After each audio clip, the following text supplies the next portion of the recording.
Assalamualaikum warahmatullahi wabarakatuh. Di pertemuan kali ini adalah ngebahas tentang pemrograman bahasa Prolog.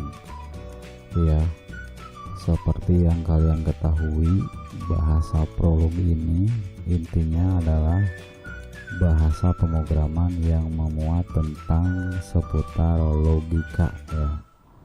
Jadi bahasa Prolog ini adalah bahasa pemrograman yang memuat tentang logika. Jadi apa itu bahasa Prolog dalam artian teori ya? Bahasa Prolog seperti yang ada di layar, bahasa Prolog itu mempunyai beberapa jenis tipe programnya yang seperti yang di layar ini adalah .vl.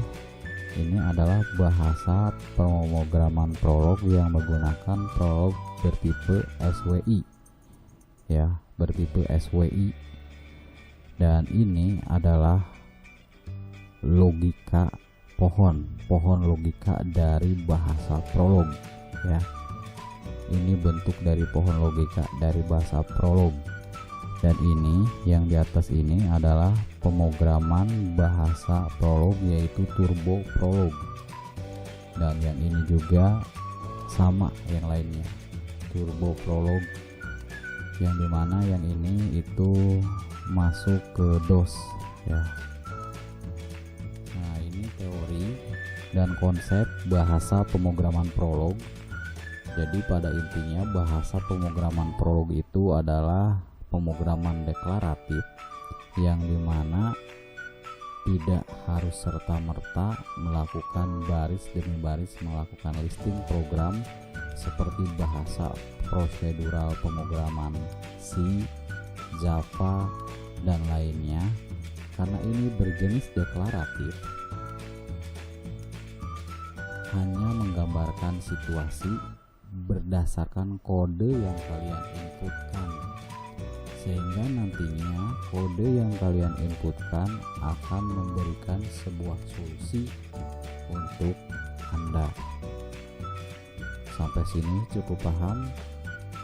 Kalau belum paham, mari kita perjelas kembali ya. Kalau masih pusing, kita perjelas kembali.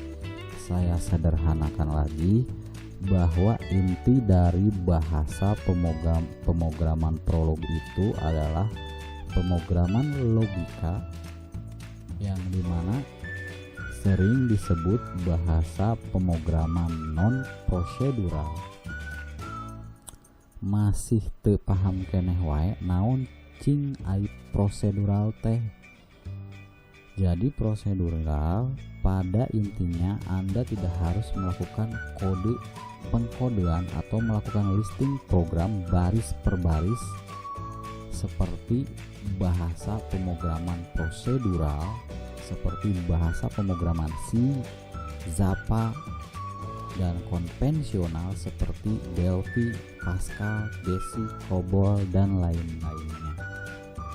Ya, masih kurang paham juga? Saya perjelas lagi. Bahasa pemrograman Prolog itu adalah bahasa pemrograman dasar untuk pemrograman AI, Artificial Intelligence ya. AI ini kalian bisa searching atau kalian sudah tahu apa itu bahasa pemrograman AI. Perbedaan yang mendasar dari Prolog dengan bahasa pemrograman yang lain antara bahasa pemrograman non prosedural dengan bahasa pemrograman prosedural itu terletak pada jenis data yang digunakannya. Jadi kalau Prolog itu berbentuk fakta maupun aturan serta relasinya harus dinyatakan terlebih dahulu, harus ada runtunan relasinya sehingga akan memperjelas nantinya ketika di compiler memberikan sebuah solusi. Seperti itu, cukup jelas ya. Oke, kita lanjut. Ini adalah gambaran singkat dari Prolog. Dan salah satunya ada dua orang yang menemukan pemrograman Prolog itu, yaitu yang pertama Bapak Alain Komellauer ya, Alain Komellauer. Yang kedua adalah Robert Kowalski. Ini pada tahun 1972 dan tahap pengembangannya itu ada di tahun 1987. Dan mungkin pada generasi yang sekarang dan diwariskan pada generasi sekarang itu tentang pemrograman robotik sama pemrograman AI ya. Kita lanjutkan. Manfaat dari pemrograman bahasa Prolog. Yang pertama adalah bahasa pemrograman Prolog itu bisa digunakan untuk teknik pencarian yang sering disebut heuristik ya. Ini diterapkan pada pohon logic tree ya. Yang kedua yang tadi sudah saya jelaskan yaitu berguna untuk AI ya, artificial intelligence ya. Yang ketiga adalah memecahkan sebuah permasalahan. Yang keempat adalah perencanaan, interpretasi bahasa alami ya. Yang kelima sistem pakar. Sistem pakar ini seperti solusi sebuah penyakit, solusi sebuah obat, itu sistem pakar. Yang keenam tentang robotik ya, robotika. Yang ketujuh adalah pengenalan pola, dan yang kedelapan adalah pembelajaran dan belajar, dan masih banyak lagi manfaat yang lainnya. Sampai sini juga, sampai 8 poin ini itu sudah cukup jelas ya buat kalian. Dan bahasa Prolog yang digunakan itu ada dua jenis bahasa pemrograman. Yang pertama bahasa pemrograman Prolog SWI Prolog, yang kedua adalah Turbo Prolog ya. Dan untuk lebih jelasnya kalian bisa googling lah.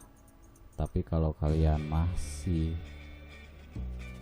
cukup jelas yang saya jelaskan, ini saya rasa ini yang saya jelaskan ini cukup jelas ya, nggak kemana-mana. Dan untuk masalah downloadnya, untuk aplikasinya atau softwarenya, kalian tinggal masuk ke sini aja, www.swi-prolog.org. Tinggal kalian download aja sesuai dengan versi PC atau laptop kalian ya. Ingat, sesuai PC dan laptop kalian.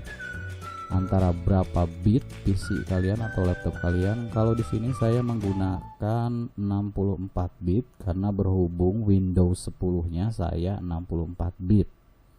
Jadi pakai SWI Prolog 81.131-1 saya pakainya. Sebab ini ada di MW 64 bit. Itu sesuaikanlah dengan kalian. Dan instruksinya adalah cara untuk instalasinya, kalian cukup install dengan cara next. Tapi kalau ketika dihadapi dengan tampilan interface seperti ini nih, tipikalnya kalian checklist semuanya lah, biar nantinya supporting semuanya. Oke, lanjut. Dan untuk Turbo Prolog saya ngambilnya dari sini ya. Ada DOSBox sama Turbo Prolog ya. DOSBox-nya buat apa? Turbo Prolog-nya buat apa? Kalau Turbo Prolog-nya adalah softwarenya, kalau DOSBox-nya adalah seperti virtual DOS ya, seperti virtual DOS. Kita lanjut.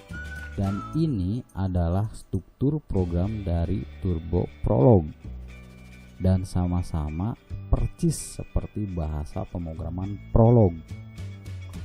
Domainnya adalah contoh dari sampelnya, yaitu kota sama dengan simbol, alamat adalah string, list adalah simbol.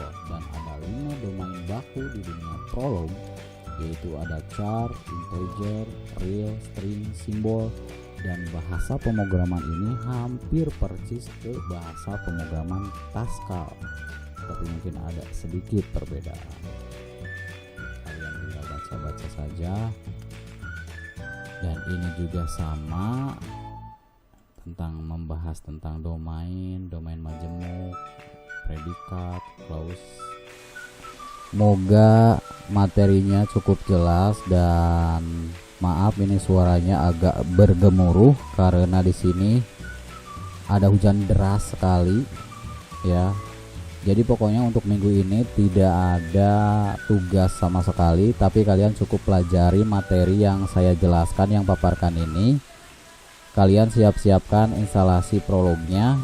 Nanti setelah Idul Fitri Lebaran kita mulai dengan cara studi kasus ya. Semoga bermanfaat, semoga kalian bisa memahami teori ini. Assalamualaikum warahmatullahi wabarakatuh. Dadah.